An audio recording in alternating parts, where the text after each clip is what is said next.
Bismillahirrahmanirrahim. Assalamu alaikum wa rahmatullahi wa barakatuh.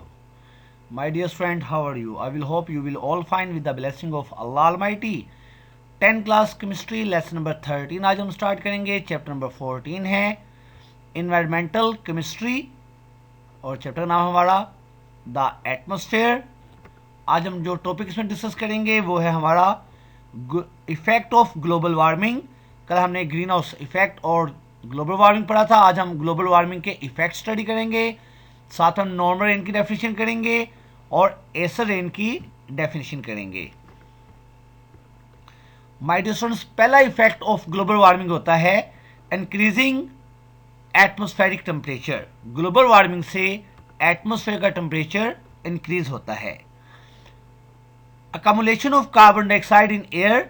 जब हवा के अंदर कार्बन डाइऑक्साइड गैस ज़्यादा हो जाती है तो resulting in the increasing atmospheric temperature, तो एटमॉस्फेरिक टेम्परेचर इंक्रीज होता है. और ये एक आइडिया लिया गया है कि 0.05 डिग्री सेल्सियस हर साल टेम्परेचर ज़्यादा हो जाता है. हर साल टेम्परेचर कितना ज़्यादा होता है जी? एटमॉस्फेयर का टेम्परेचर हर साल 0.05 डिग्री सेल्सियस इंक्रीज हो जाता है. तो इफेक्ट ऑफ ग्लोबल वार्मिंग क्या हुआ कि ग्लोबल वार्मिंग की वजह से एटमॉस्फेरिक टेम्परेचर हर साल 0.05 डिग्री सेल्सियस इंक्रीज हो जाता है. Next my dear friend, second effect of global warming है extreme weather events.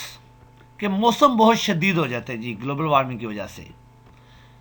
Global warming is causing major changes in the weather pattern.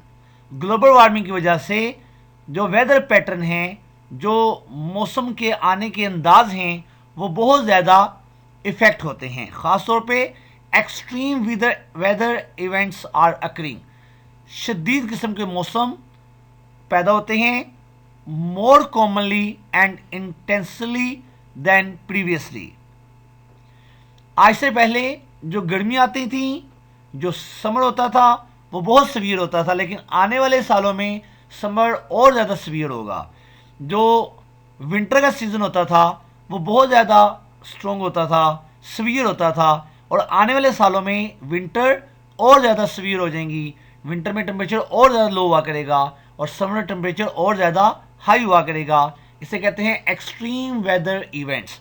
Global warming की वजह से जो वेदर के इवेंट्स हैं वो बहुत ज़्यादा इंटेंसली हो रहे हैं और पिछले सालों की निस्बत. फिर ये increasing flood risk. My dear, global warming का एक और फैक्ट है कि इससे सैलाब आने के चांसेस, फ्लड होने के चांसेस ज़्यादा हो जाते हैं. Global warming melt glaciers. बेटा ग्लोबल वार्मिंग की वजह से ग्लेशियर्स और स्नो कैप्स जो होते हैं वो मेल्ट होते हैं. डैट आर इंक्रीजिंग फ्लड, जिसकी वजह से क्या होता है जी? फ्लड रिस्क बढ़ जाते हैं एंड इंटेंस ट्रॉपिकल साइक्लोन और समुद्री तूफान आते हैं. फिर जी previously populated area no longer habitable. Global warming का ये लास्ट इफेक्ट है कि ग्लोबल वार्मिंग की वजह से वो इलाके जहाँ के ऊपर ज़िंदगी पाई जाती है वो मज़ीद वहाँ पे ज़िंदगी रहने के चांस कम से कम हो जाएंगे. इसके ये एक्सप्लेन करते हैं इस बात को. सी लेवल इज राइजिंग. जब ग्लोबल वार्मिंग होती है, जब ग्लेशियर और आइस कैप्स मेल्ट होंगी तो उससे जो सी लेवल हो जाएगा वो राइजिंग बढ़ जाएगा. समुद्र के अंदर पानी की सतह बढ़ जाएगी.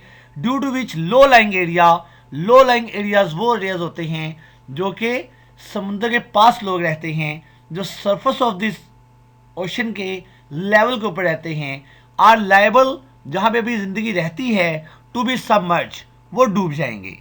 लेकिन समुद्र के पास वाले इलाके समुद्र के लेवल के बढ़ने की वजह से वो इलाके जहाँ पे ज़िंदगी पाई जाती है वहाँ पे ज़िंदगी नहीं होगी.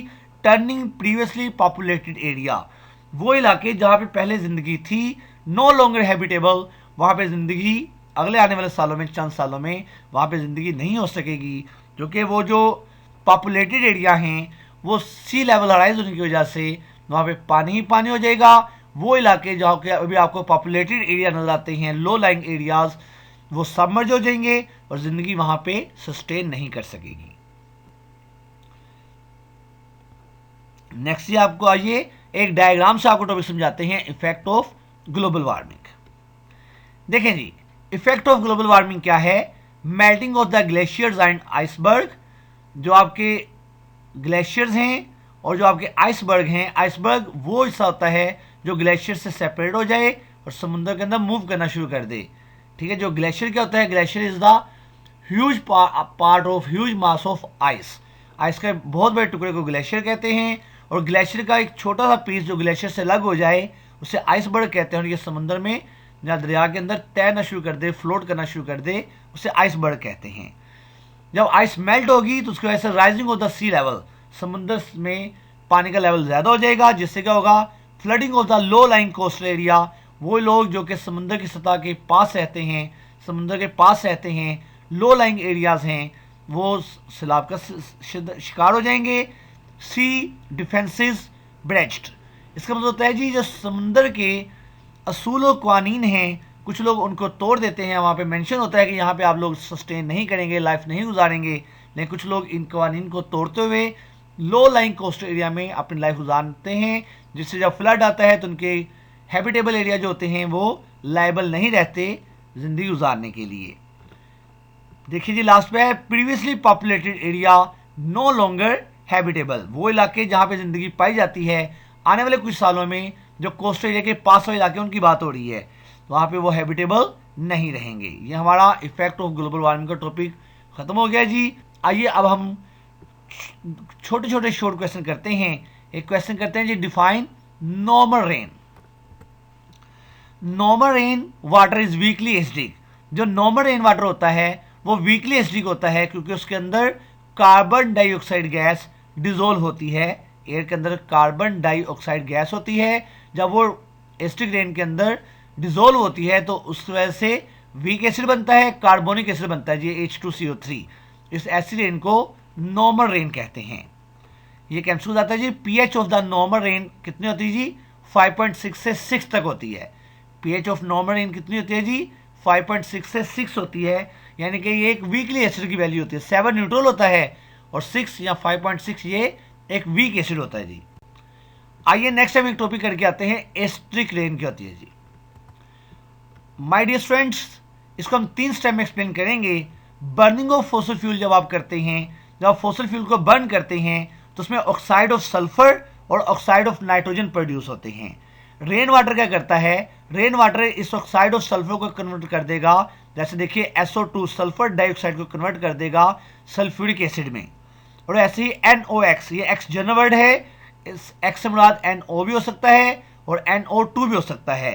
NOx कन्वर्ट हो जाएगा नाइट्रस एसिड में HNO2 और नाइट्रिक एसिड में HNO3।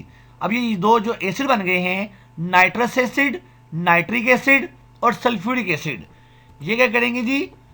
Acid rain is formed. Acid rain उस वक्त बनती है जब एस्ट्रिक और एयर प्लूटेंट, एस्ट्रिक और एयर प्लूटेंट क्या है जी? ये हैं जी सल्फर डाइऑक्साइड, इसके अलावा मैंने आपको बताया था NOx यानी कि नाइट्रोजन ऑक्साइड, ठीक है, नाइट्रोजन डाइऑक्साइड, और ऐसे एक होता है SO3 sulphur trioxide.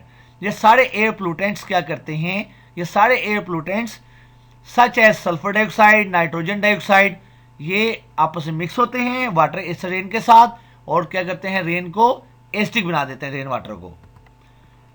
Rain water on dissolving, जब रेन वाटर इन एयर प्लूटेंट्स को यानी कि इन एसिड को डिजोल्व करता है, जैसे सल्फ्यूरिक एसिड, नाइट्रस एसिड और नाइट्रिक एसिड, तो बेटा एसिड रेन जो होती है उसकी pH 4 हो जाती है। और जो pH 4 है ये एक ऑलमोस्ट एसिड रेन है और ये ऑलमोस्ट स्ट्रॉन्ग एसिड होता है जी। ये वाला जैसे सल्फ्यूरिक एसिड, नाइट्रिक एसिड, ये स्ट्रॉन्ग एसिड हैं। तो इससे my dear student normal rain किस में कन्वर्ट हो गई है? एसिडिक रेन में। तो नॉर्मल रेन वो होती है जिसमें कार्बन डाइऑक्साइड गैस डिजोल्व हो, और एसिडिक रेन होती है जिसके अंदर सल्फर डाइऑक्साइड या फिर नाइट्रोजन डाइऑक्साइड डिजोल्व हो। ये आज का हमारा क्वेश्चन थे जी शॉर्ट में। कल हम इंशाल्लाह आपको effect of acid rain study करवाएंगे। आइए अब होम देखते हैं जी। होमवर्क में सबसे पहले आप लॉन्ग क्वेश्चन करेंगे। एक लॉन्ग क्वेश्चन है, define global warming and right its effect. Global warming definition हमने लास्ट लेसन में की थी और आज मैंने आपको इसके इफेक्ट्स स्टडी करवाए हैं जी। फिर आप शॉर्ट क्वेश्चन करेंगे। छोटे छोटे शॉर्ट क्वेश्चन हैं। डिफाइन नॉर्मल रेन, आप नॉर्मल रेन की डेफिनेशन करेंगे।